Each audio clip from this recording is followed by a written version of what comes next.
กับสวัสดีครับFGทั้งฟังไทยและก็สบายดีพี่น้องเราทุกท่านเนาะครับเนาะวันนี้พบพอกันอีกเช่นเก่าเช่นเดิมในช่องวันทิงทูโนหรือว่า1เรื่องต้องฮู้เนาะมื้อนี้แอดมินสิมาเล่าเรื่องเนาะประวัติศาสตร์ลาวเนาะเกี่ยวกับกษัตริย์ลาวหรือว่าเจ้าชีวิตลาวเพิ่นได้สละราชบัลลังก์ด้วยเหตุใดซึ่งเนาะคนลาวยังบ่ฮู้ว่า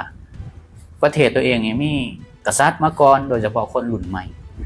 อายุประมาณ40 ปีลงมานี่สิบ่ฮู้ล่ะเริ่มบ่ฮู้แล้วแต่ว่าก็ยังมีลงเรือหูปปั้นอยู่เนาะแล้วก็มีพระราชวังเก่าอยู่หลวงพระบาง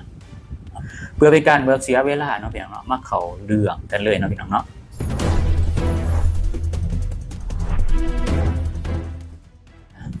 ที่จริงแล้วความคิดของเจ้าสุภานุวงศ์เนาะก่อนจะมีการประกาศเปลี่ยนแปลงการปกครองใหม่เนาะก็เคยสัญญากับเจ้าศรีสว่างวัฒนาว่าจะบ่มีผลกระทบใดๆกับสถาบันแต่หลังจากการเปลี่ยนแปลงการปกครองสถาปนาเป็นสาธารณรัฐประชาธิปไตยประชาชนลาวเรื่องที่เคยให้คำมั่นสัญญาเนาะกับเจ้าศรีสว่างวัฒนาสุดท้ายก็บ่เฮ็ดตามสัญญาเหตุการณ์กดดันเนาะกษัตริย์ลาวให้สละราชบัลลังก์เหตุการณ์นี้เกิดขึ้นในปีพ.ศ. 2518หรือว่าค.ศ. 1975โดยพรรคประชาชนปฏิบัติลาวเนาะภูมิหลังโดยย่อเลยนี่แอดมินก็สิเว้าแบบย่อลงนี่ก็คือกษัตริย์องค์สุดท้ายของลาวก็คือพระบาทสมเด็จพระเจ้ามหาชีวิตศรีสว่างวัฒนาขึ้นปกครองราชเมื่อปี 2502หลังจากพระราชบิดาสิ้นพระชนม์ประเทศลาวในช่วงนั้นเนาะมีการต่อสู้ระหว่างกลุ่มต่างๆเช่นว่าราชอาณาจักรลาวแล้วก็กลุ่มกองกำลังฝ่ายขวาแล้วก็พรรคคอมมิวนิสต์ก็คือกลุ่มประเทศลาวที่ได้รับการสนับสนุนจากเวียดนามเหนือและก็ประเทศจีนนะแต่ว่าเวียดนามเหนือสิมีอิทธิพลหลายกว่าเนาะ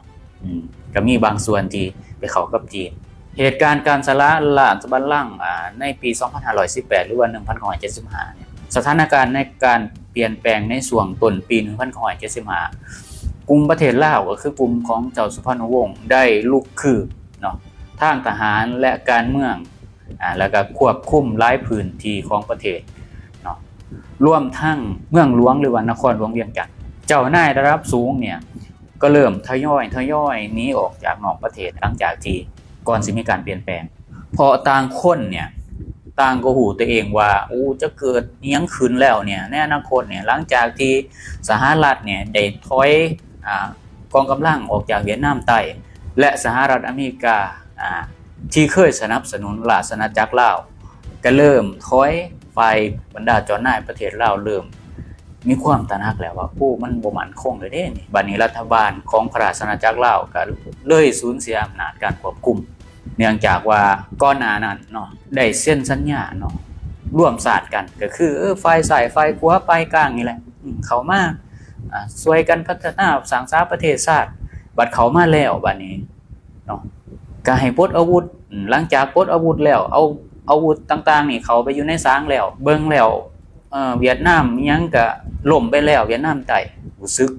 บ่ปกติแล้วพี่น้องก็เลยพากันทยอยออกเพราะว่าเบื้องในเบื้องลึกเขาหูกันก็เลยพากันทยอยออกเนาะเฮ็ดให้กษัตริย์ลาวอยู่ในสถานะการที่แบบว่าลำบากเนาะเสี่ยงในการก่อกบฏหรือเสี่ยงต่อการก่อการปฏิวัติจากฝ่ายประเทศลาวหรือว่าฝ่ายแนวลาวหามศาสตร์แล้วก็เกิดแบบนั้นอีดีพี่น้องต่อมาเนี่ยวันที่2ธันวาคม1975เนี่ยพรรคประชาชนปฏิวัติลาวก็ได้ประกาศสถาปนา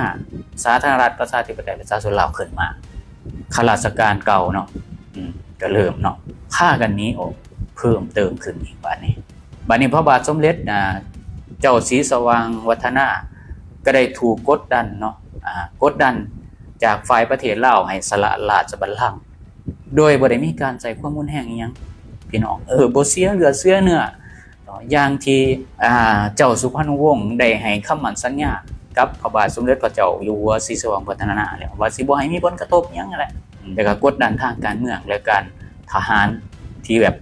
เริ่มชัดเจนขึ้นมาแล้วภายหลังการสละราชบัลลังก์ของพระองค์เนาะก็ได้เชิญเนี่ยพระองค์นี่ให้ไปเป็นที่ปรึกษาของรัฐบาลนำรัฐบาลชุดใหม่นี่พี่น้องเพื่อบ่ให้มันแบบเบิ่งน่าเกลียดประชาชน เบิ่งแล้วมันตามที่ตัวเองสัญญาแหละบ่ให้เสียเลือดเสียเนื้อเนาะบ่ให้บอกง่ายๆบ่ให้น่าเกลียดเกินไปเนาะต่อมาสานุวงศ์ทั้งหลายเนี่ยถือควบคุมโตแล้วก็ส่งไปยังค่ายสมณะที่แขวงหัวพันพี่น้องนะซึ่งในความเป็นจริงเนี่ยก็คือค่ายกักกันนะซึ่งในขณะนั้นเนี่ยบรรดาเจ้านายที่ยังจงรักภักดีเนาะต่อพระบาทสมเด็จพระเจ้าอยู่หัวก็บอกให้พระองค์นี่ออกจากประเทศแต่พระองค์บ่ยอมบอกบ่ยอมลบหนีออกนะแล้วก็ยังตรัสอีกว่าเพิ่นเนี่ยหรือว่าพระองค์เนี่ยจะขออยู่ร่วมชะตากรรมกับประสบนิกรหรือว่าของประชาชนของพระองค์แล้วก็มีญาติบางส่วนที่ถูกควบคุมไปก่อนหน้านั้นแล้วเนาะแต่ก็ยังมีบรรดาเนาะวงศ์สานุวงศ์หลายๆท่านเนี่ยพร้อมกับโอรสองค์น้อยๆเนี่ยหรือว่าลูกหลานนั่นแหละพี่น้องนะได้ทำการลบหนีเชื่อกันว่าพระองค์เนี่ยแล้วก็พระราชินีและพระราชโอรสองค์ใหญ่เนี่ยสิ้นพระชนม์เนาะในปลายศตวรรษที่19ทางการลาวเนี่ยก็บ่ได้เคยประกาศอย่างเป็นทางการมีแต่บอกว่าขาดสารอาหารอยู่ในค่ายอย่างประมาณนี้เป็นป่วยเป็นไข้มาลาเรียหยังก็ว่ากันไปแต่ว่าบ่เห็นหมองฝังบ่ได้ระบุว่าพระศพอยู่ไสหลุมฝังศพอยู่ไสต่อมาผลกระทบหลังจากการสิ้นสุดของราชอาณาจักรลาวต่อจากนั้นแล้วก็เข้าสู่ระบอบสังคมนิยมคอมมิวนิสต์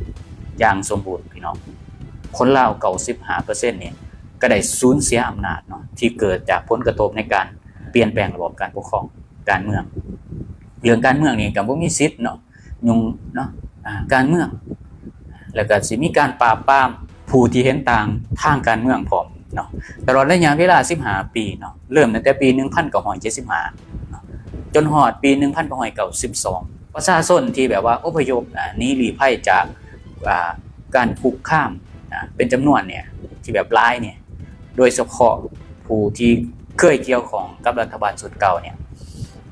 ข้าราชการทุกระดับชั้นเนี่ยบ่ว่าจะเป็นครูแพทย์หมออาจารย์หยังก็แล้วแต่จนถึงระดับสูงเนาะก็อพยพนี้บางคนนี่ถือให้ไปรับใช้ว่าซั่นเดี๋ยวสิส่งไปเรียนต่ออยู่รัสเซียเดี๋ยวสิให้กลับมาบางคนก็ไปเรียนบางคนก็กลับมาแท้แต่ก็เบิ่งแล้วมันบ่เป็นตาก็อพยพนี้นั่นแหละจนฮอดปี1992จึงสิ้นสุดการอพยพเพราะว่าศูนย์อพยพอยู่ประเทศไทยได้ปิดลงสุดท้ายราชวงศ์ก็สิ้นสุดอย่างสิ้นเชิงในเวทีการเมืองของประเทศลาวจนฮอดทุกมื้อนี้โอเคสำหรับมื้อนี้ขอบใจขอบคุณสำหรับ FC ทุกท่านที่ให้เกียรติเข้ามาติดตามรับฟังรับชมหรือกดไลค์กด Subscribe เพื่อสิได้บ่พลาดคลิปต่อไป EP ต่อไปสำหรับมื้อนี้ขอกล่าวคำว่าสวัสดีครับสบายดีบาย